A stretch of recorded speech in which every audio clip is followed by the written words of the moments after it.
నమస్కారం. ముహూర్త బలం ప్రత్యేక చర్చా కార్యక్రమానికి స్వాగతం. ఏ శుభకార్యాన్ని తలపెట్టినా మన భారతీయ సంప్రదాయంలో మొదటగా చూసుకునేది ముహూర్తం. ఆచార సంప్రదాయాలు ప్రాంతానికి ఒక తీరుగా మారినప్పటికీ ఖచ్చితంగా ముహూర్తం అనేది చూసుకుంటూ ఉంటాం. పెళ్ళిళ్ళు, గృహప్రవేశాలు, శంకుస్థాపనలు, ఉపనయనాలు, నిశ్చితార్థం ఇలా చిన్న వాటిని తీసుకున్నా సరే మనం ఖచ్చితంగా ముహూర్తం అనేది శుభకార్యానికి పెట్టుకోవడం చూస్తూ ఉంటాము. ఈ నేపథ్యంలో క్రోధినామ సంవత్సరం 2024లో దాదాపు 4 నెలల నుంచి మనకు ఎటువంటి శుభముహూర్తాలు లేవు. మూఢాలు, ఆషాఢ మాసం అంటే శుక్రమౌఢ్యం, గురుమౌఢ్యం, ఆషాఢ మాసం వరుసగా వచ్చిన కారణంగా మనకి అసలు శుభకార్యాల ఊసే లేదు. ఈ నేపథ్యంలో శ్రావణ మాసం వచ్చేసింది, శుభకార్యాలను కూడా శుభముహూర్తాలను కూడా తీసుకొచ్చేసింది. ఈ నేపథ్యంలో అసలు ముహూర్తాల యొక్క వైశిష్ట్యం ఏమిటి, శ్రావణ మాసంలో ఎటువంటి ముహూర్తాలు ఉన్నాయి, అవన్నీ కూడా వివాహాలకి అనువైనవిగానే ఉన్నాయా వంటి ఎన్నో విషయాలు మనం ఈనాటి కార్యక్రమంలో పండితులను అడిగి తెలుసుకుందాము. ముందుగా చర్చలో పాల్గొంటున్న పండితుల్ని మనం పరిచయం చేసుకుందాం. ముందుగా ప్రముఖ జ్యోతిష్యులు డాక్టర్ శంకరమంచి రామకృష్ణ శాస్త్రి గారు, అదేవిధంగా గుడి ఉమామహేశ్వర శర్మ సిద్ధాంతి గారు. ముందుగా మీ ఇద్దరికి కూడా మా నమస్కారాలండి. నమస్కారం. శాస్త్రి గారు, మీతో మొదలు పెడదాం. ముందుగా అసలు ముహూర్తం అంటే ఏంటి, ముహూర్తాన్ని ఏ విధంగా నిర్ణయిస్తారు? శ్రీ మహాగణాధిపతయ నమః. ముహూర్తం అనగా శుభప్రదమైన కాలం. ఈ ముహూర్త శబ్దానికి అర్థం ఏంటంటే హూర్ఛతి గచ్చతి అంటే కదులునది అని అర్థము. అంటే అర్థం కాకుండా హుర్ఛా కౌటిల్య అని జటిలమైనది, అర్థం చేసుకోవడానికి వీలు కానటువంటి సమయాన్ని ముహూర్తము అంటాం. సాధారణ పరిభాషలో కాలాన్ని లెక్కించే క్రమంలో ముహూర్తం అంటే ఘటికాద్వయం ముహూర్త, 2 గడియల కాలాన్ని ముహూర్తం అంటారు. ఒక గడి అనగా 24 నిమిషాలు, 2 గడియలు అనగా 48 నిమిషాలు. 48 నిమిషాల ప్రమాణాన్ని సూచించేటటువంటి కాలాన్ని ముహూర్తం అంటారు. అయితే ఇప్పుడు మనం మాట్లాడుకునేటటువంటి ముహూర్తానికి అర్థం ఏంటయ్యా అంటే గ్రహదోష వర్జితంగా ఉండాలి, గ్రహబల అనుకూలంగా ఉండాలి, శుభగ్రహాల యొక్క బలంతో పాటు శుభగ్రహ వీక్షణం కూడా ఉండాలి. అటువంటి యొక్క కాలాన్ని అంటే శుభకార్య నిర్ణయ కాల ముహూర్త. శుభకార్య నిర్ణయం, శుభము అంటే మంచి కార్యం, శుభప్రదమైనటువంటి శుభాన్నిచ్చేటటువంటి మేలు చేసేటటువంటి పనులు ఏవైతే ఉంటాయో, అభివృద్ధిని సాధించడానికి వినియోగించే పనులు ఏవైతే ఉంటాయో ఆ కార్యముల యొక్క కాల నిర్ణయము చాలా కఠినంగా జటిలంగా ఉంటుంది. ఎందుకని అంటే ఇక్కడ పంచాంగ శుద్ధితో పాటు 21 మహాదోషాలని 21 మహాదోషాలు ఉంటాయి. 21కి 21 లేని సమయం రావటం చాలా దుర్లభంగా ఉంటుంది. ఉన్నంతలో మంచి కాలము, అలాగే గురుబలము, శుక్రబలము, బుధగ్రహ బలము, ఈ 3 గ్రహాల యొక్క బలాలు ఉండాలి. శుభ లగ్నాలై ఉండాలి. అంటే శుభగ్రహముల యొక్క లగ్నాలు, శుభగ్రహాలు ఏవైతే ఉన్నాయో చంద్రుడు, బుధుడు, గురువు, శుక్రుడు, వీరికి సంబంధించినటువంటి లగ్నాలు మనకిక్కడ వివాహానికి ఉండాలి. అలాగే వీరు కూడా బలంగా ఉండాలి, కేంద్ర కోణాల్లో బలం ఉండాలి. వివాహానికి తీసుకుంటే సప్తమ శుద్ధి ఉండాలి.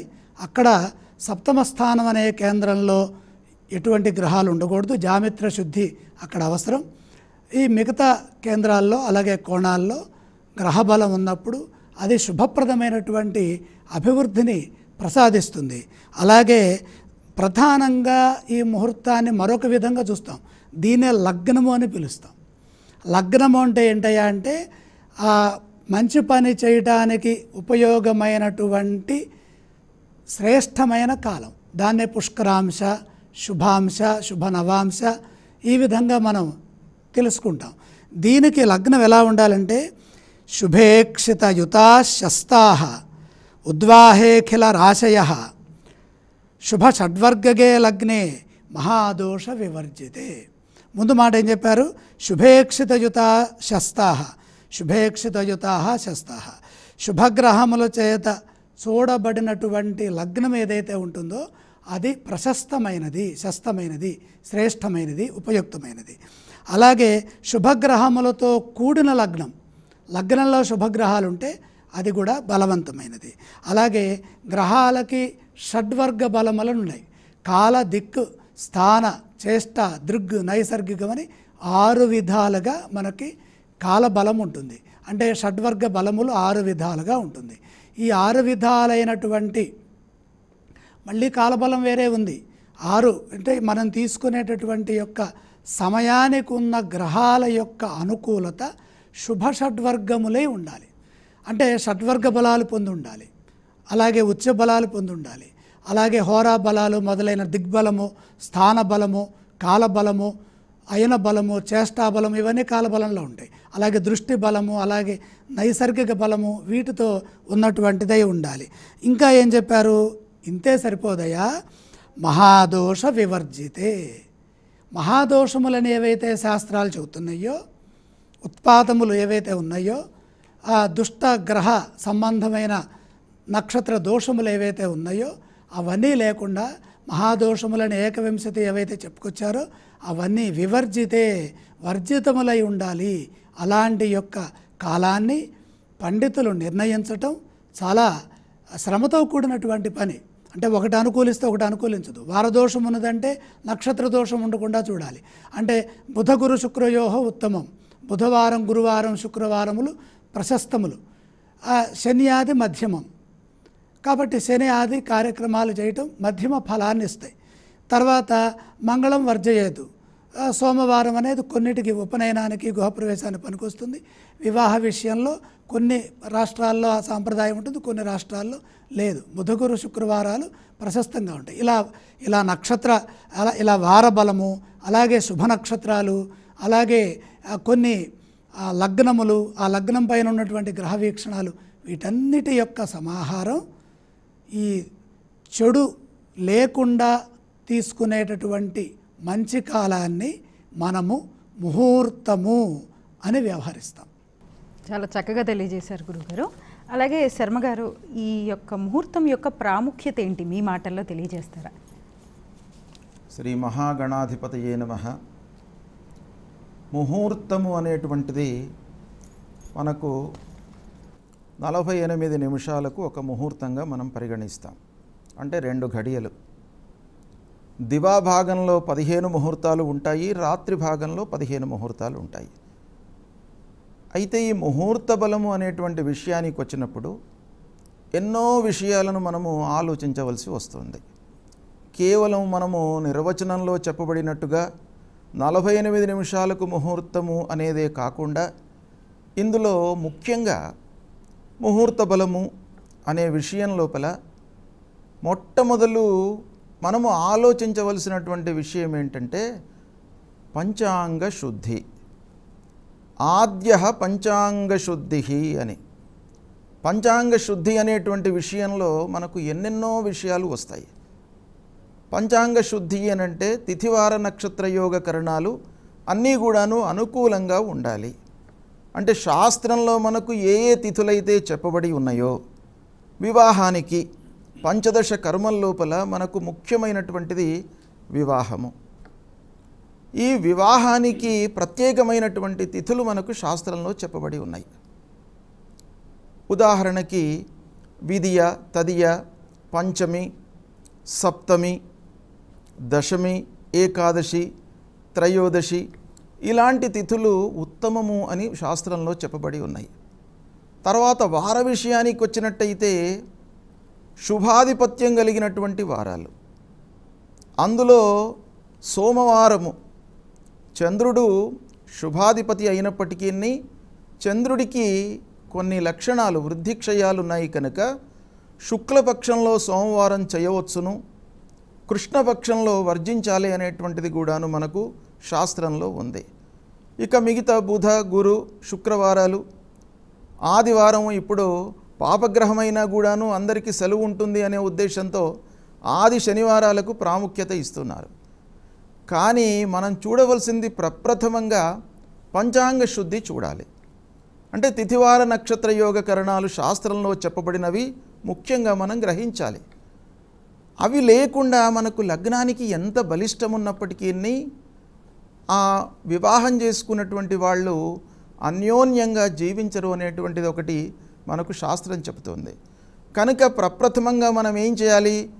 ఏ మాసాలు శాస్త్రంలో చెప్పబడి ఉన్నాయి, ఆ మాసాలకు సంబంధించినటువంటి తిథులు. మనకు ఉదాహరణకి ఉత్తరాయణము శ్రేష్టప్రదమైనటువంటిది, ఉత్తమమైనటువంటిది అనేటువంటిది శాస్త్రం చెబుతుంది. అంటే మాఘాది పంచమాసాలు, మాఘము, ఫాల్గుణము, చైత్రము, వైశాఖము, జ్యేష్ఠము, ఈ 5 మాసాలకు ఎలాంటి ఇబ్బంది లేదు. అయినప్పటికీ చైత్రమాసంలో మీన చైత్రం వర్జ్యము అని చెప్పబడి ఉన్నది శాస్త్రంలో. మేష చైత్రం మళ్ళీ మనం వాడుకోవచ్చును. కనుక ఏ దూషితము ఏ విద్ధలైనటువంటి మాసాలు 4: మాఘమాసము, ఫాల్గుణ మాసము, వైశాఖము, జ్యేష్ఠము. చైత్రంలో మీన చైత్రం పనికిరాదు, మళ్ళీ మేష చైత్రం పనికి వస్తుంది శుభకార్యాలకు. అంతేకాకుండా ఈ చాంద్రమాసరీత్యా కాకుండా సౌరమానం కూడాను మన ఆచారంలో ఉంది. ఉత్తరాయణము, దక్షిణాయనము అని కూడాను శాస్త్రంలో చెప్పబడి ఉంది. మరి మాస విషయానికి వచ్చినప్పుడు సౌరమాసాలు కూడా కొన్ని తీసుకోవాలి. అంటే మేషంలో సంచరిస్తున్నటువంటి సమయంలో ఎవరు? సూర్యుడు ప్రధానమైనటువంటి గ్రహ.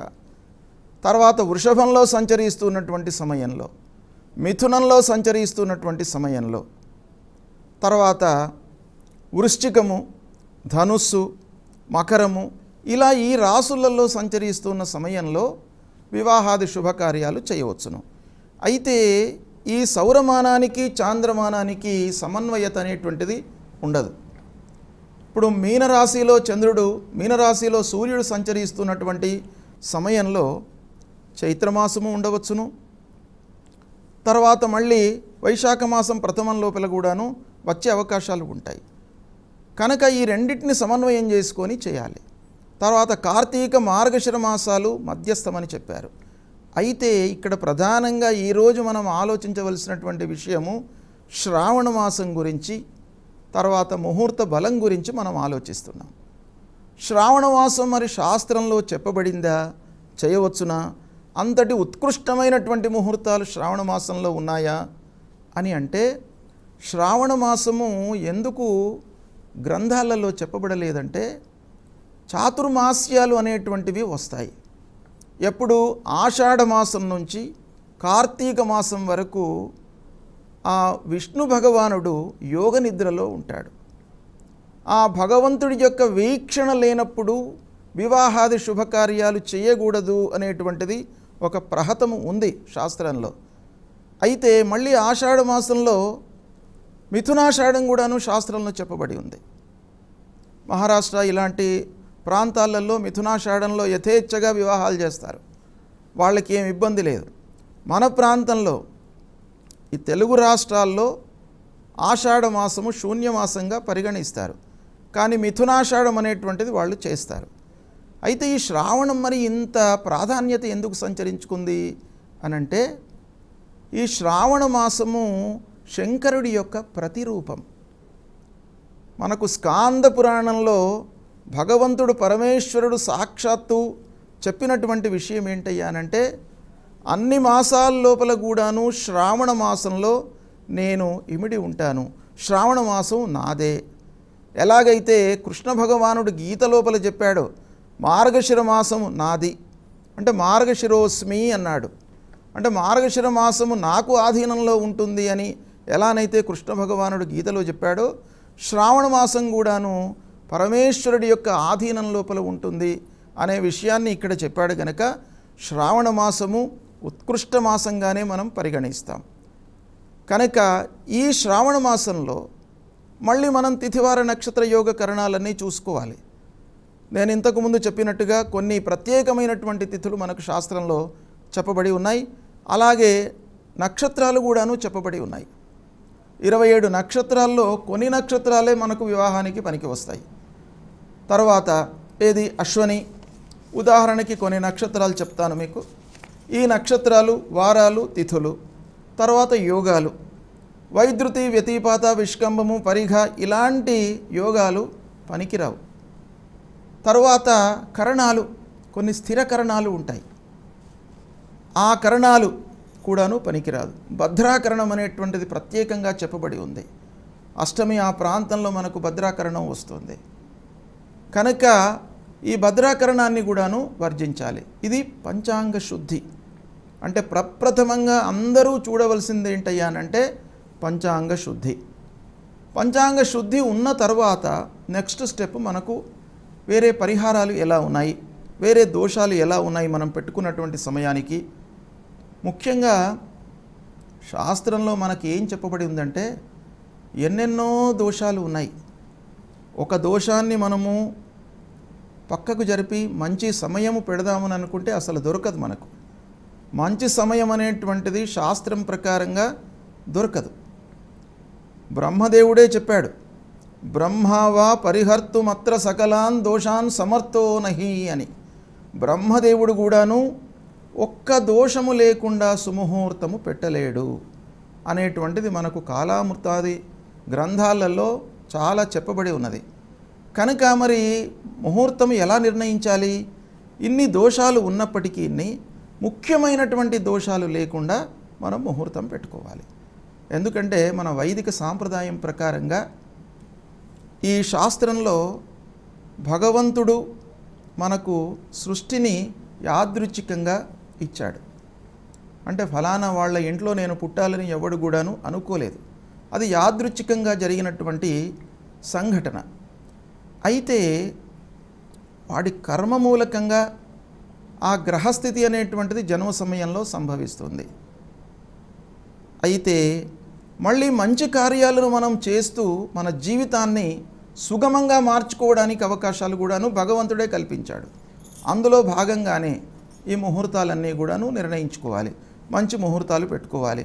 మంచి ముహూర్తాలు పెట్టుకుంటే జన్మ సమయంలో ఎలా ఉన్నప్పటికీ ఈ కర్మ మూలకంగా కొన్ని దోషాలు పరిహారమయ్యేటువంటి అవకాశాలు ఉంటాయి. కనుక ఈ ముహూర్తానికి మనం ప్రాధాన్యత ఇవ్వాలి.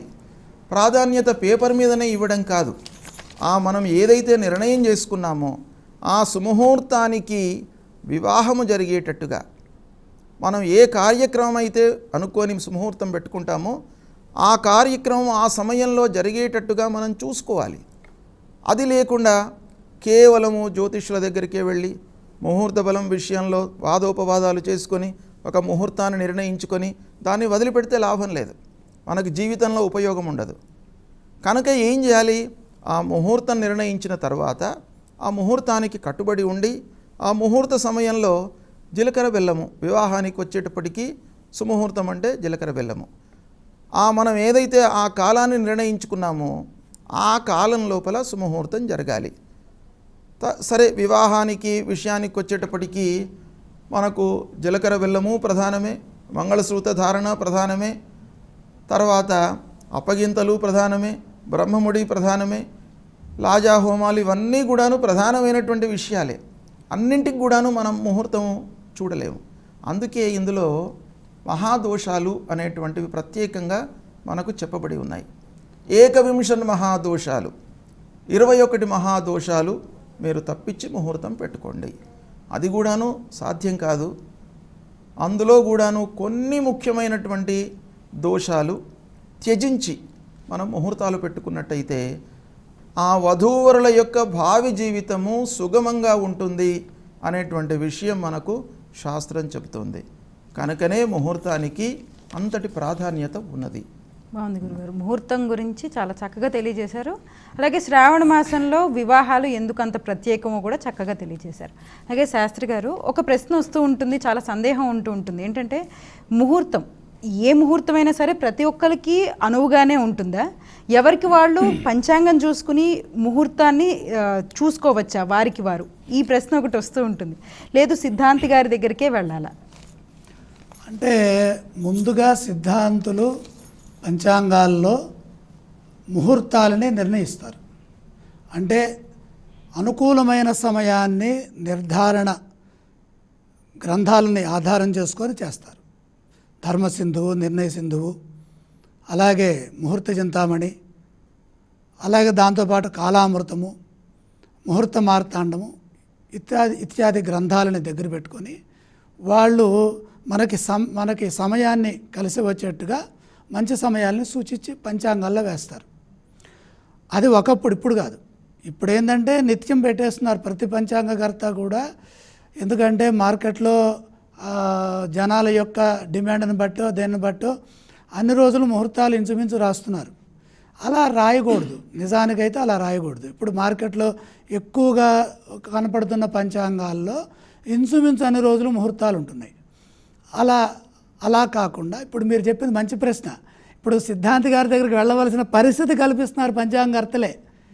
ఎందుకంటే ఎందుకు ఇలా నేను ఒకసారి ఒక పెద్ద పండితులను అడిగా, ఏమండి మీ పంచాంగాల్లో ఎక్కువ ముహూర్తాలు ఉంటున్నాయి, మరి మీ పంచాంగం ఎక్కువ కొంటున్నారు, మరి ఎందుకు ఎక్కువ పెడుతున్నారు అని అడిగితే పబ్లిషర్స్ పెట్టమంటున్నారండి, అలా పెడితే కానీ కుదరదు అంటున్నారు, జనాలకి మరి కావాలి కదా అని చెప్పారు. అంటే ఏమైపోయింది అంటే ప్రజల యొక్క డిమాండ్ని దృష్టిలో పెట్టుకొని అన్ని తిథులు అన్ని నక్షత్రాలు అన్నింటినీ వాడుతూ ముహూర్తం పెట్టడం అనేది సాంప్రదాయంలోకి వచ్చింది. అసలైతే శాస్త్రరీత్యా కొన్ని నక్షత్రాలే పనికొస్తాయని ఉంది. 11 నక్షత్రాలే పనికొస్తాయి. 5 నక్షత్రాలు మధ్యం అని చెప్పారు, 11 నక్షత్రాలు వర్జ్యం అని చెప్పారు. అవేంటో తెలియజేస్తాను. అలాగే వారాలు, అలాగే తిథులు, అలాగే మాసాలు, అలాగే లగ్నాలు, అలాగే గ్రహబలం. అన్నిటికంటే ఎందుకు సిద్ధాంతి గారిని సంప్రదించి మనం మంచి సమయాన్ని ఎంచుకోవాలి అంటే, ఇప్పుడు ఉదాహరణకి దేవగురువైన బృహస్పతి వృషభంలో ఉన్నారు, శుక్రాచార్యుల వారు ఎక్కడున్నారు? సింహంలో ఉన్నారు. ఈ 2 గ్రహాలను తీసుకుందాం ఉదాహరణకి. అవకాశము వీళ్ళిద్దరూ కూడా కేంద్ర కోణాల్లో వచ్చేట్టుగా పెట్టాలి, లేదా లాభస్థానం వచ్చేట్టుగా పెట్టాలి. లేదా కోణం అంటే భాగ్యకోణం కదా అని చెప్పి పెడతారంటే కన్యారాశిలో కన్యా లగ్నాన్ని పెడదామంటే ఆ లగ్నంలో కేతు ఉన్నారు, సప్తమంలో రాహు, పనికిరాదు. అలాగే ఇంకా మనకి ఏమున్నాయి మనకి మంచివి అంటే మేషలగ్నం ఒకటి ఉంది. ఇప్పుడు వస్తున్నవన్నీ మేషలగ్న ముహూర్తాలు, కర్కాటక లగ్న ముహూర్తాలు. ఎందుకంటే బృహస్పతి అనుగ్రహం కర్కాటకానికైతే ఏకాదశంలో ఉంటుంది, ధనస్థానంలో కుటుంబ స్థానంలో శుక్రాచార్యులు వారు ఉంటారు. అదే మేషలగ్నం అయితే పంచమంలో శుక్రుడు, ద్వితీయంలో బృహస్పతి. అంటే ఇక్కడ రహస్యం ఏంటి? ఇది మంచి ముహూర్తమా కాదా అనేది ఈ కార్యక్రమం చూస్తున్న ప్రతి వ్యక్తి తెలుసుకోవచ్చు. ఎలాగా అంటే గురువు గారు ఏ రాశిలో ఉన్నారు? గురువు గారు ఇప్పుడు వృషభ రాశిలో ఉన్నారు. ఈ గురువుగారి యొక్క బలం మనకు కావాలి. గురువుగారు సప్తమ శుద్ధి ఒకటి ఉండాలి కాబట్టి సప్తమంలో ఉండకూడదు, మిగతా కేంద్రాల్లో ఉండొచ్చు. 1, 4, 10లో ఉండొచ్చు, కోణాలు 5, 9లో ఉండొచ్చు. అలా వచ్చేట్టుగా గురుబలం వచ్చేట్టుగా, లేదా ఏకాదశంలో శుభ ఏకాదశస్థా సర్వే అని ఉంది కాబట్టి ఏకాదశంలో వచ్చేట్టుగా గురుబలాన్ని నిర్ణయించుకునేట్టుగా మనం చూడాలి. ఇలా గురుబలం ఉన్న ముహూర్తము సర్వకార్యాలకి, ఒక వివాహానికే కాదు, సర్వశుభత్వానికి దేవగురువైన బృహస్పతి బలం అవసరం. అలాగే శుక్రాచార్యుల వారి యొక్క బలం వివాహానికి చాలా ముఖ్యమైంది. అలా ఒక్కొక్క ముహూర్తాన్ని బట్టి ఆ ముహూర్తము యొక్క ప్రాధాన్యతను అనుసరించి ఆ గ్రహము యొక్క బలం తీసుకోవాలి. అందులో శుభగ్రహాల యొక్క బలం సర్వ ఆవశ్యకము అని తెలియజేస్తోంది. ఎందుకైనా మంచిది మన ముహూర్తాలని మనమే నిర్ణయించుకునే క్రమంలో మనం కొంత, ఇదిగో ఈ భక్తి టీవీ వారు ఏర్పాటు చేస్తున్నటువంటి ఈ శుభముహూర్తాల కార్యక్రమం ద్వారా కొంత, ఇప్పుడు ఇందాక సిద్ధాంతి గారు కొన్ని మంచి విషయాలు చెప్పారు, అలాగే ఇప్పుడు నేను చెప్పేవి, ఇలా అన్నీ తీసుకొని చూడాలి. ఏది తీసుకోవాలి? చాంద్రమానం గ్రహించాలా, సౌరమానం గ్రహించాలా? శాస్త్రం ఏం చెబుతోంది? అథవా అని చెప్పింది. ఏంటి అంటే చాంద్రేణ తిథికరణముద్వాహ క్షౌరం సర్వక్రియాస్తథా వ్రతోపవాస యాత్రాణం క్రియా చాంద్రేణ గృహ్యతే. అయ్యా మీరు ఏది చేస్తున్నా సరే చాంద్రమానంలో ఇవి చేయాలి. ఉద్వాహ అంటే ఇక్కడ వివాహ విషయ సంబంధమైన విషయాలు, వ్రతోపవాసం ఇక్కడ ఉపనయనము, అలాగే చంద్ర సంబంధమైనటువంటి ఇవన్నీ కూడా ఇలా చేయాలి. ఏం చెబుతున్నారంటే శ్రౌతస్మార్త క్రియా సర్వా కుర్యాత్ చాంద్రమాస ఋతుషు. చాంద్రమాసములు తీసుకోవాలి, చాంద్ర ఋతువులను తీసుకోవాలి. తత్ అభావేతు సౌరర్తుషు ఇది జ్యోతిర్విదాం మతం. ఏదైనా అభావం వచ్చి చాంద్రమానంలో నాకు ముహూర్త నిర్ణయానికి మంచి సమయం దొరకట్లేదు. ఇప్పుడే చెప్పుకుంటున్నాం మనం, ఈ శ్రావణ మాసంలో ఎక్కువ ముహూర్తాలు లేవు. మరి ఇప్పుడు అంతా అయిపోయింది కదా, మరి శూన్యమాసం అయిపోయింది, మూఢాలు అయిపోయినాయి, మరి విరివిగా బ్రహ్మాండంగా ముహూర్తాలు ఉండాలి కదా అంటే ఆ లగ్నాలని నిర్ణయించడానికి యోగ్యం కాకుండా ఈ గురువుకి ఈ శుక్రుడికి దగ్గరగా రాహుకేతులు ఉన్నారు.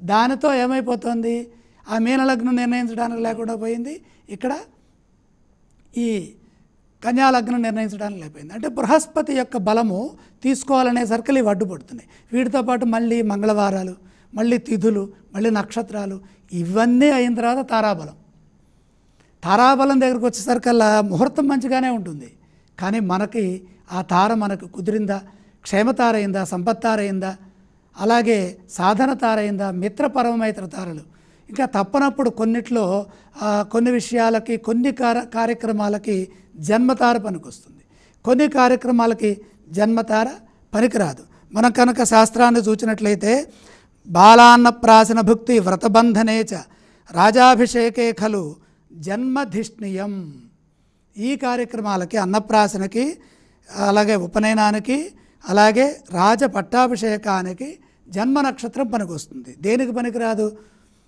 ఇది జన్మధిష్ణియం శుభంతు.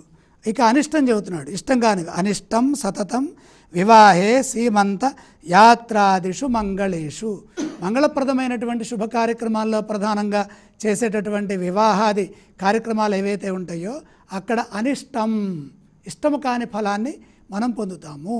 కాబట్టి జన్మతారలో చేయటానికి వీలు లేదు. ఇలా చాలా విషయాలను మనకి శాస్త్రాల్లో చెబుతున్నారు. ఇంకా చెప్పారు ఒక అడుగు ముందుకేసి, సర్వ ఋతువో వివాహస్య ఇది సూత్రాత్ యదా దక్షిణాయనే వివాహ తదా సమావర్తనమపి తత్రైవ. శాస్త్రంలో ఏం చెప్పారు, ఇక్కడ ఉత్తరాయణలోనే చేయమని చెప్పారు. ఎందుకని, అసలు శాస్త్రంలో ఏముందయ్యా అంటే సర్వ ఋతువో వివాహస్య ఇది సూత్రాత్, అన్ని చాంద్ర ఋతువులు వివాహానికి పనికొస్తాయి అన్నారు. మరి దక్షిణాయనం అని శంక వస్తుందేమో, వచ్చినప్పటికి కూడా యథా దక్షిణాయనే వివాహ తదా సమావర్తనమపి తత్రైవ, అక్కడ చేయవలసినటువంటి ఆ సమావర్తన కార్యక్రమాలన్నీ కూడా అక్కడే చేయవచ్చయ్యా, ఇబ్బంది ఏం లేదు. అయితే ఇక్కడ మీరు ముఖ్యంగా గమనించాల్సిన బలాలు ఒకటి ఉన్నాయి. అసలు ముహూర్తం అంటే ఏంటి, మనం ఎందుకు పెట్టుకోలేం, ఈ కార్యక్రమం చూస్తే పెట్టేసుకోవచ్చు అందరూ. కారణం ఏంటయ్యా అంటే స్త్రీణాం గురుబలం శ్రేష్టం, స్త్రీ జాతకరీత్యా ఆ ముహూర్తంలో నిర్ణయించడానికి ఏం కావాలి, గురుబలం శ్రేష్టం. వారి యొక్క జాతకరీత్యా, లగ్నరీత్యా లేదా చంద్ర స్థానం రీత్యా గురుబలం ఉన్నదా లేదా ఈ సంవత్సరం. పెళ్లి చేసేయటం కాదు, అసలు ఇప్పుడు పెళ్లి చేయడానికి ఈ సంవత్సరం అనుకూలమా కాదా. స్త్రీణాం గురుబలం శ్రేష్టం పురుషాణాం రవేర్బలం, పురుషులకు చేసేటప్పుడు సూర్యుడి యొక్క బలం ఉండాలి. తయోశ్చంద్రయోర్బలం శ్రేష్టమితి గర్గేణ భాషితం, తయోశ్చంద్రబలం శ్రేష్టం, ఇద్దరికీ కూడా తస్మాత్ చంద్రబలం బలం అని చెప్పినట్టుగా చంద్రబలం ఉండాలి. ఇది గుర్తుపెట్టుకోండి, బలము అంటే ఆయన క్షీణచంద్రుడు కాకూడదు. 6, 8, 12 స్థానాల్లో మన జన్మ చంద్రుడి రీత్యా, మన జన్మ రాశి రీత్యా ముహూర్తం యొక్క చంద్రుడు షష్ఠ అష్ట రిప్పేషు 12లో ఉండకూడదు. 6, 8, 12లో చంద్రుడు ఉండకూడదు, క్షీణచంద్రుడు ఉండకూడదు. ఇటువంటివి చూసుకోవాలి. అలాగే సూర్యబలం అబ్బాయికి చూడాలి. ఇలా ఏ బలం ఎలా చూస్తే మంచిది, తర్వాత ఈ సూర్యబలంతో పాటు గురుబలం ఎలా ఉండాలి, అవన్నీ కూడా మళ్ళీ గురుగారు మాట్లాడిన తర్వాత తెలుసుకుందాం.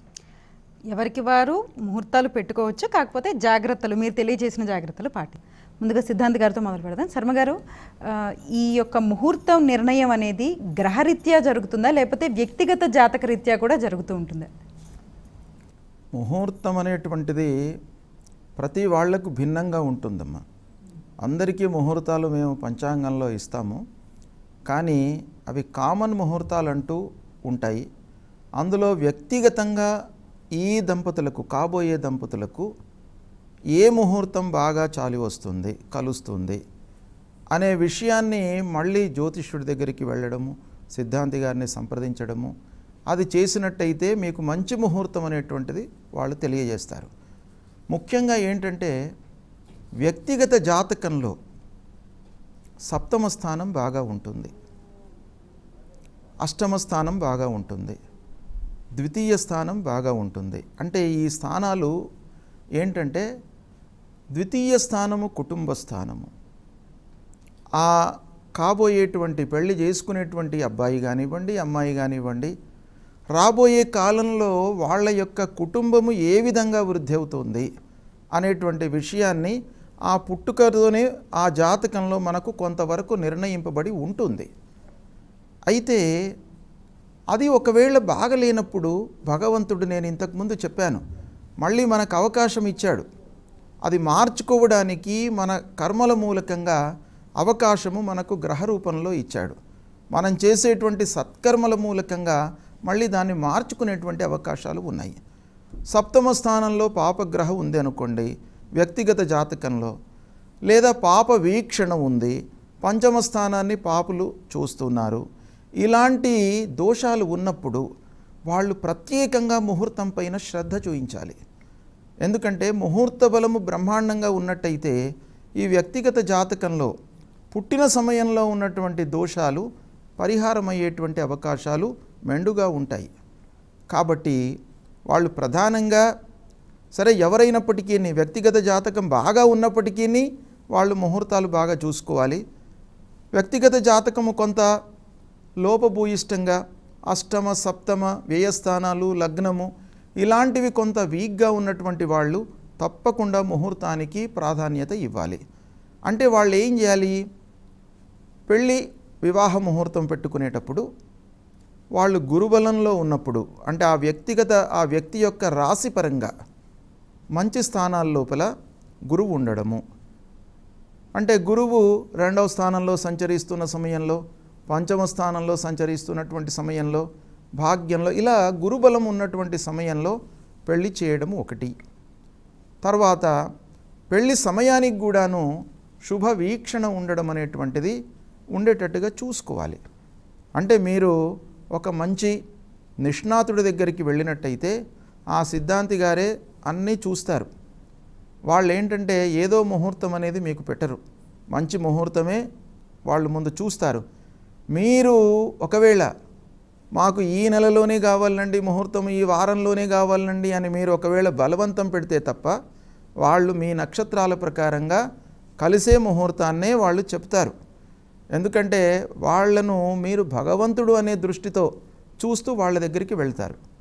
కాబట్టి వాళ్ళు ఎప్పటికీ కూడాను మిమ్మల్ని తప్పుదారి పట్టించారు, మీకు మంచి ముహూర్తమే పెడతారు. అయితే మీరు చేయవలసింది ఏంటయ్యానంటే వాళ్ళ దగ్గరికి వెళ్ళిన తర్వాత అయ్యా మాకు ఈ వారంలోనే ముహూర్తం కావాలి, ఈ నెలలోనే ముహూర్తం కావాలి అనేది మీరు రిస్ట్రిక్షన్స్ పెట్టకూడదు. ఫస్ట్ వాళ్ళు మంచి ముహూర్తాలు మీకు ఇచ్చిన తర్వాత దాన్ని బట్టి మీరు అనుకూలంగా మీకు ఉన్నదాల్లో మీరు అనుకూలత చూసుకొని ముహూర్తం ఫైనల్ చేసుకోండి. అయితే ఈ విధంగా చేసినట్టయితే వ్యక్తిగత జాతకంలో ఉన్నటువంటి దోషాలు పరిహారం అవుతాయి, తప్పకుండా వాళ్లకు మంచి జరిగే అవకాశం ఉంటుంది. అందుకే ఈ ముహూర్త బలం చూడడము, తారాచంద్ర బలాలు చూడడము ఇవన్నీ కూడాను ఏంటయ్యానంటే మనకు వ్యక్తిగత జాతకంలో లోపాలు ఉన్నవాళ్ల జీవితం కూడాను సుఖమయంగా జరగాలి అనే ఉద్దేశంతోనే ఈ ముహూర్తానికి అత్యంత ప్రాధాన్యత ఇస్తూ మనం ముహూర్తాలు పెట్టుకుంటున్నాము.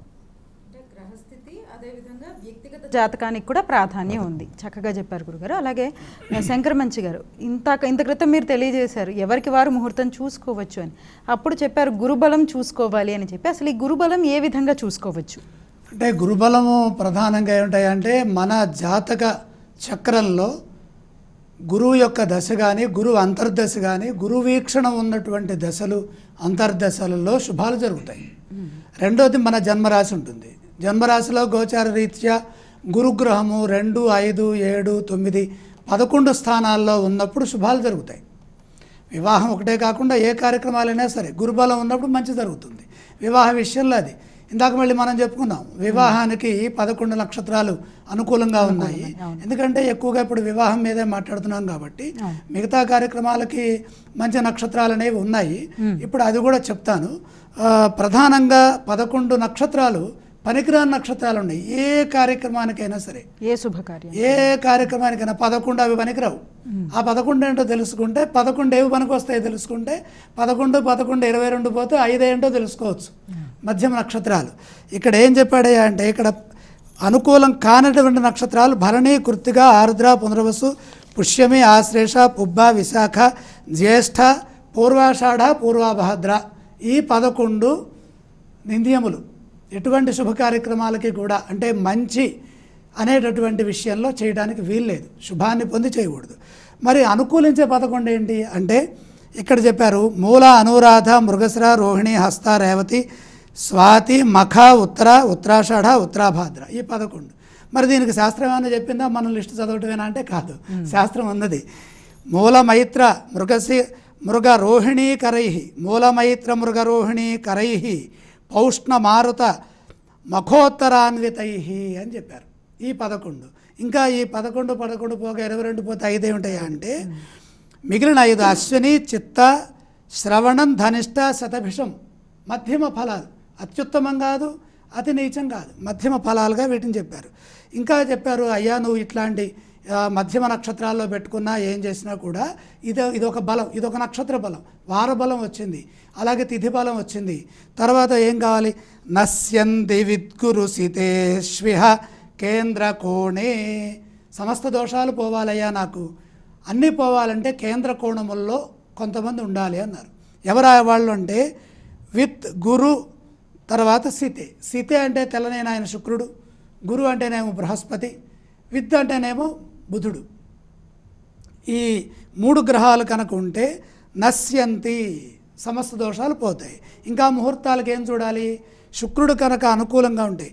శుక్ర 5 సహస్రాణి, బుధ 500 చ, లక్షమేకంతు దోషాణం గురు కేంద్రే వ్యపోహతి. గురువుగారు కనుక కేంద్రంలో ఉంటే 1,00,000 దోషాలు పోతాయి. తర్వాత బుధుడు కనుక కేంద్రంలో ఉంటే 500 చ, 500 దోషాలు పోతాయి. శుక్ర 5 సహస్రాణి, శుక్రాచార్యుల వారికి కనుక కేంద్రములు అంటే 1, 4, 7, 10లో ఉంటే వివాహ విషయంలో సప్తమ శుద్ధి ఉండాలి. అన్ని ముహూర్తాలకి కూడా ఈ విధంగా ఆ బలాలని మనం తెలుసుకోవాలి. అలా తెలుసుకున్నట్లయితే కావ్యే గురౌవా సౌమ్యేవా యథా కేంద్ర త్రికోణగే నశ్యంతి సకలా దోషాః పాపానీవ హరిస్మృతే. శ్రీమన్నారాయణమూర్తిని స్మరించడం ద్వారా ఎలాగైతే పాపాలన్నీ పటాపంచలైపోతాయో అలాగే యథా కేంద్ర త్రికోణగే, త్రికోణములు అంటే 5, 9 రాసులు, 1, 5, 9 రాసులు. కేంద్రములు అంటే 1, 4, 7, 10 వీటిల్లో ఉండాలి. ఒక్క వివాహ విషయంలో సప్తమ శుద్ధి కావాలి కాబట్టి సప్తమంలో ఉండకూడదు. ఇలా కనుక ఉన్నట్లయితే ఏం జరుగుతుంది, నశ్యంతి సకలా దోష, సమస్త దోషాలు కూడా తొలగిపోతాయి. ఈ విధంగా ఆ గ్రహ బలాన్ని నిర్ణయించుకొని కనుక ముందుకెళ్ళినట్టయితే జామిత్రాత్ 21 మహాదోషై వివర్జితం. అన్నిటికంటే పెళ్లి విషయంలో జామిత్ర శుద్ధికి ఉండాలి. జా అంటే పుట్టుక, మిత్ర అంటే ఈ సంతానం కలగటం కోసమై చేసేటటువంటి మైత్రీ బంధం. ఈ విధంగా కనుక మీరు చేసినట్లయితే జామిత్ర శుద్ధితో ముహూర్తాలని నిర్ణయించుకొని, ఎందుకంటే రేపు 11వ తారీఖు అద్భుతమైన ముహూర్తం ఉంది రేపే, తర్వాత 18వ తారీఖు ఉంది. అంటే అక్కడ ఉన్నటువంటి ఆ నక్షత్రాలు, ఆ తర్వాత వాటి బలాలను చూస్తే నేను ఇందాక చెప్పాను కదా, కర్కాటక లగ్నం, అలాగే మేష లగ్నం, ఈ విధంగా తిథులు మంచి తిథులు ఉండటం, ఇట్లా ఉత్తమమైనటువంటి సర్వశ్రేష్టమైన ముహూర్తాలు ఈ శ్రావణ మాసంలో ఉన్నాయి, ఆశ్వీజ మాసంలో విరివిగా ఉన్నాయి, కార్తీక మాసంలో ఉన్నాయి, అలాగే మార్గశిర మాసంలో ఉన్నాయి, అలాగే రాబోయేటటువంటి మాఘమాసంలో, పాల్గొన మాసంలో ఇంకా ఉత్తమోత్తమంగా ఉన్నాయి. ఇన్ని ఉన్నా మన జన్మకి, మన జన్మ నక్షత్రానికి తారాబలం, అలాగే చంద్రబలము, అలాగే కొద్దిగా గ్రహబలం ఉన్నటువంటి ముహూర్తాన్ని కనుక మనం నిర్ణయించుకున్నట్టయితే శ్రేష్టప్రదమైనటువంటి ఫలితాలను సాధించవచ్చు. బాగుంది గురుగారు. అంటే ఏ 11 నక్షత్రాలు ఏవి మంచివి వివాహానికి శుభకార్యాలకి చక్కగా తెలియజేశారు. అలానే సమయాభావం వల్ల మనం ప్రేక్షకులు ఎక్కువగా ఎదురు చూసే ప్రశ్నల్లోకి వెళదాం. ఇప్పుడు శ్రావణ మాసం చూసుకుంటే శ్రావణ మాసాల్లో ఎన్నో ముహూర్తాలు ఉన్నాయని ఇప్పుడే తెలియజేశారు. మరి ఎటువంటి ముహూర్తాలు ఉన్నాయి, అవన్నీ కూడా అన్ని శుభకార్యాలకి అనువుగానే ఉన్నాయా? శర్మ గారు మీరు తెలియచేయండి. ఇప్పుడు శ్రావణ మాసంలో మనకు చాలా రోజుల నుంచి ఎదురు చూస్తున్నాం మనం శుభముహూర్తాల కొరకై. వరుసగా 3 నెలలు మౌఢ్యం, తర్వాత ఆషాఢమాసం, శూన్యమాసం, ఈ వరుసగా రావడం మూలకంగా మనకేమైందంటే 4 మాసాల్లో శుభముహూర్తాలు లేవు. ఇప్పుడు ప్రస్తుతము శ్రావణ మాసంలోనే వివాహాది శుభకార్యాలు చేస్తున్నారు, వాటికి అనుకూలమైనటువంటి రోజులు. ఇప్పుడు నిన్న ఉత్తరా ఫల్గుని నక్షత్రం, హస్తా నక్షత్రం, తర్వాత స్వాతి నక్షత్రం, మళ్ళీ రాబోయే కాలంలో మూలా నక్షత్రంలో మనకు వరమహాలక్ష్మి రోజున మూలా నక్షత్రం వచ్చింది. ఆ రోజున కూడాను శుభముహూర్తాలు ఉన్నాయి. దాని తర్వాత మళ్ళీ ఉత్తరాషాఢ నక్షత్రం 18వ తారీఖు నాడు ఉంది. ఆ రోజున కూడాను శుభముహూర్తాలు చాలా ఉన్నాయి. మళ్ళీ సాయంకాలం పూట శ్రవణ నక్షత్రం వచ్చింది. ఆ శ్రవణ నక్షత్రానికి కూడాను మన ముహూర్తాలు ఉన్నాయి.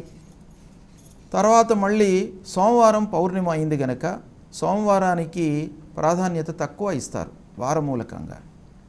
దాని తర్వాత మళ్ళీ 22వ తారీఖు ఉంది ఉత్తరాభాద్ర నక్షత్రం, మళ్ళీ రేవతి నక్షత్రం, మళ్ళీ మృగశీర్ష నక్షత్రం 28వ తారీఖు ఉంది.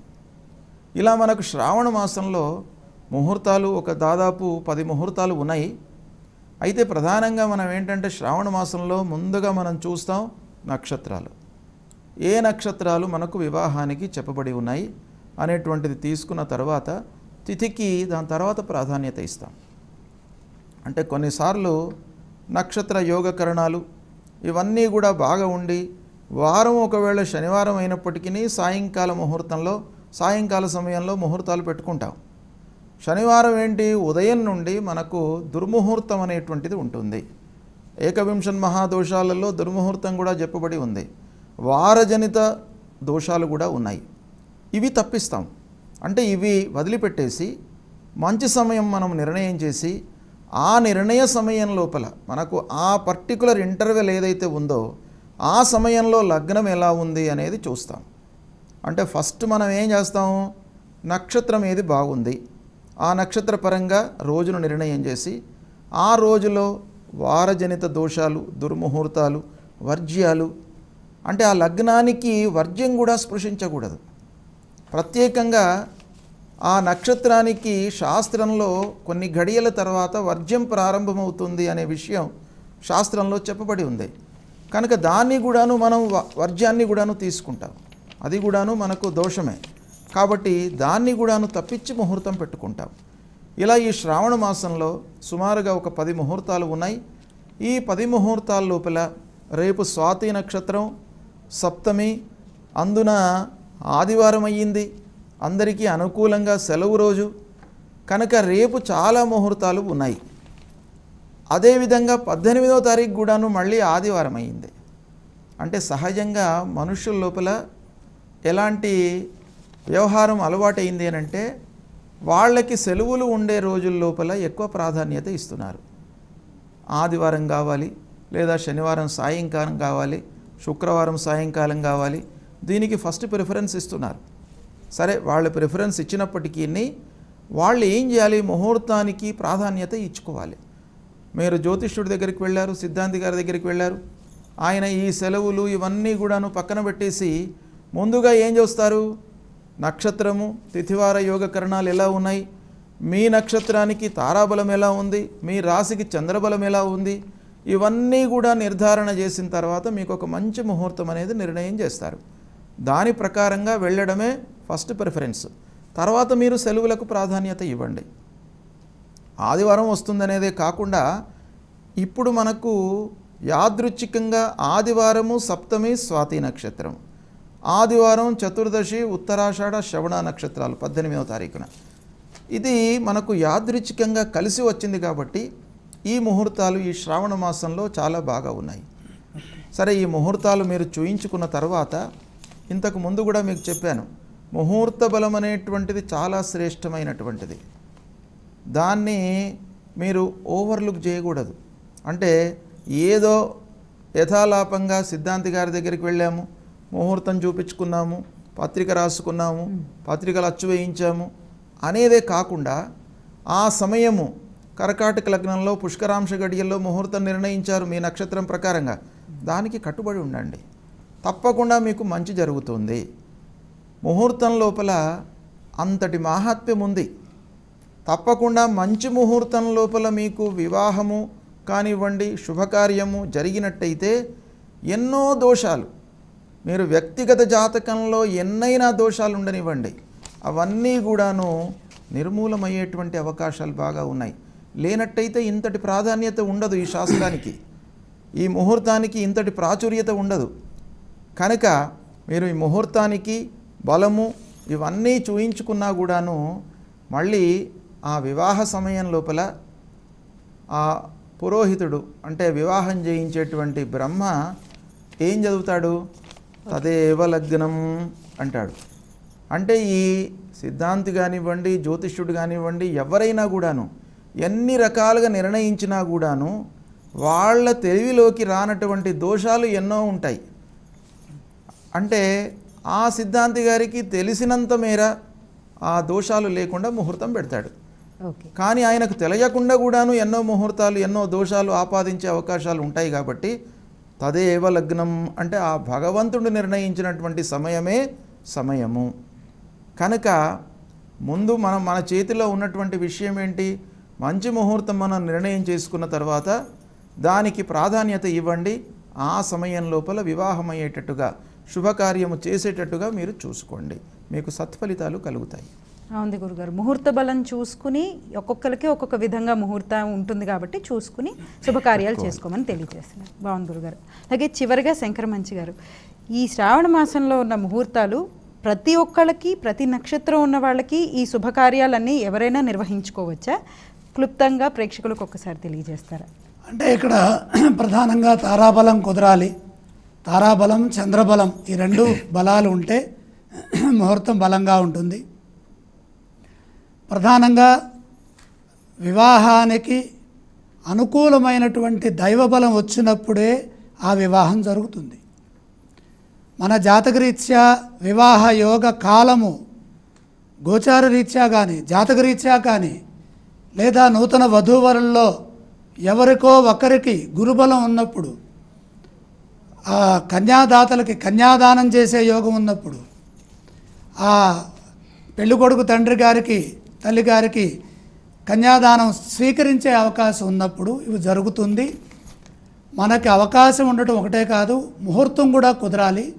ముహూర్తాలు చాలా తక్కువ ఉన్నాయి. ఇప్పుడు ఉన్న ముహూర్తాలని 23 వరకు ముహూర్తాలు ఉన్నాయి. ముహూర్తాలను సద్వినియోగం చేసుకోండి. దాని తర్వాత ఈ ఆశ్వీజ మాసంలో కూడా మంచి ముహూర్తాలు ఉన్నాయి. మనం ఇందాక గురుబలం, శుక్రబలం గురించి చెప్పుకున్నాం. ఒక చిన్న సూచన, మిగతా గ్రహాలు కూడా ఒక నిమిషంలో చెప్పుకొని మనం ముగిద్దాము. ఇక్కడ ఏం చెబుతున్నారయ్యా అంటే, సూర్యుడు ఎక్కడ ఉండాలి? సూర్య, శని, రాహు, కేతువులు వీళ్ళు పాపులు. పాపగ్రహాలు ఎక్కడుంటే మంచిది? 3, 6, 8, 11లో వీళ్ళు ఉండాలి. దానికి ఏంటి ప్రమాణము? త్రియాష్ట షట్సు రవికేతుతమో రవిపుత్రాహ సాయారిగ అక్కడ ఉండాలి. తర్వాత కుజుడు ఎక్కడ ఉండాలంటే 3, 6, 11 స్థానాల్లో కుజుడు ఉండేట్టుగా ముహూర్తం పెట్టుకుంటే మంచిది. అవి ప్రధానంగా ఉండాలి. తర్వాత చంద్రుడు ప్రధానంగా ఉండాల్సింది 3, 11. 11లో సర్వశ్రేష్టమైన ఫలితాలను ఇస్తాడు. తర్వాత ఇంకా ఈ బుధ గురుల విషయంలో 7, 8, 12 భావాలలో ముహూర్తము ఎట్టి పరిస్థితుల్లో చేసుకోకూడదు. ఏమండి మాకు సమయం లేదండి చేసుకుంటామంటే చాలా ఇబ్బంది అంటున్నాడు. 7, 8, 12లో గురువు, బుధుడు ఉండకుండా చూసుకోవాలి. మిగతా ఎక్కడున్నా మంచిది.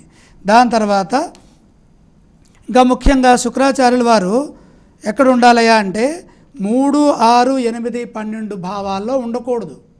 3, 6, 8, 12 భావాల్లో ఉండకపోతే ఆ శుక్రబలం సంపూర్ణమైనటువంటి ఫలితాన్ని ఇస్తుంది. ఈ విధంగా నేను చెప్పిన విషయాలను చక్కగా మీరు తెలుసుకొని, రాసుకొని, గుర్తుపెట్టుకొని ఆ బలాలు ఎన్నున్నాయి, బలాలు లేకపోతే బలం పొందడం కోసం మనం దైవధ్యానం చేయటం, వాటికి దానాలు ఇవ్వటం, అలా చేసినట్టయితే శ్రేష్టమైనటువంటి ఫలితాలు పొందుతారు. శుభప్రదమైనటువంటి కార్యక్రమం ఇది. శుభముహూర్తాలు అంటే సిద్ధాంత గణనం ప్రత్యక్షంగా చేసేటటువంటి ఇద్దరు పండితుల్ని ఇక్కడ కూర్చోబెట్టి మంచి శాస్త్రీయమైనటువంటి విషయాలని వారు ఎన్నో సంవత్సరాల నుంచి పంచాంగ రచన చేస్తున్నారు. ఒక ముహూర్తం పెట్టడానికి కనీసం 3 రోజులు పడుతుంది తయారు చేయడానికి. తర్వాత పంచాంగంలోకి వచ్చిన తర్వాత ఎవరు పడితే వాళ్ళు రాసేయచ్చు. తర్వాత అసలు ముహూర్తం నిర్ణయం కావాలి కదా. ముహూర్త నిర్ణయానికి కావాల్సినటువంటి శక్తి సామర్థ్యాలు అది చదువుకున్న వాళ్ళని సిద్ధాంతులు అంటారు. స్వచ్ఛమైనటువంటి కార్యక్రమాన్ని ఈ రోజున భక్తి టీవీ చేపట్టి విశేషమైనటువంటి మంచి విషయాలని, శుభప్రదమైన విషయాలని తెలియజేసింది. ఇది తెలుసుకోవడం ద్వారా శ్రేష్టత వస్తుంది. ఒక్క చిన్న విషయం, వివాహాల్లో విశిష్ట తేదీని ఒక్క లైన్లో ఒక్కసారి ప్రేక్షకులకి ఏమున్నాయి తెలియజేస్తారా? తప్పకుండా తెలియజేస్తాను. ప్రధానంగా విశిష్టత అంటే రేపు చాలా విశిష్టత ఉన్నదండి వివాహానికి. తర్వాత 18వ తారీఖు విశిష్టత ఉన్నది. అలాగే ఈ మధ్యలో 15 కూడా విశిష్టత ఉన్నది. 21, 23 ఈ యొక్క మాసంలో ఏదైనా సరే ఈ చెప్పిన డేట్లలో చేసుకునే జరిగే ముహూర్తాలు అక్షర లక్షల్లో ఉన్నాయి. చాలా బలంగా ఉన్నాయి. చాలా గొప్ప ముహూర్తాలు. శుభప్రదమైంది. శుభప్రదంగా వివాహాలు జరుగుతున్నంత కాలం వేదమంత్రాలు, మంగళధ్వనులు, అలాగే మన బంధుమిత్రులందరూ పట్టు వస్త్రాలు కట్టుకొని పెళ్ళిళ్ళకు వచ్చి అక్షతలు ఆశీర్వచన రూపంలో చేస్తున్నంతకాలం సర్వశుభీష్టమైనటువంటి మంచి జరుగుతుంది. నూతన వధూవరులకి శ్రేయోదాయకమైన భవిష్యత్తు తప్పనిసరిగా లభిస్తుంది. శ్రావణ మాసం లక్ష్మీ మాసము. ఈ మాసంలో ఇందాకే చెప్పారు సిద్ధాంతి గారు, సాక్షాత్తు ఈశ్వరుడు మాసమని. ఉత్తరాదిలో ఈశ్వరాభిషేకం చేస్తూ ఉంటారు పాలతో. కాబట్టి ఈ మాసంలో వివాహం చేసుకునే వారందరికీ సంపూర్ణమైనటువంటి శతమానం భవతి శతాయుః పురుషः శతేంద్రియ ఆయుష్యేవేంద్రియే ప్రతితిష్ఠతి సంపూర్ణ ఆయురారోగ్య ఐశ్వర్యాభివృద్ధి ద్వారా సర్వత్ర దిగ్విజయమస్తు.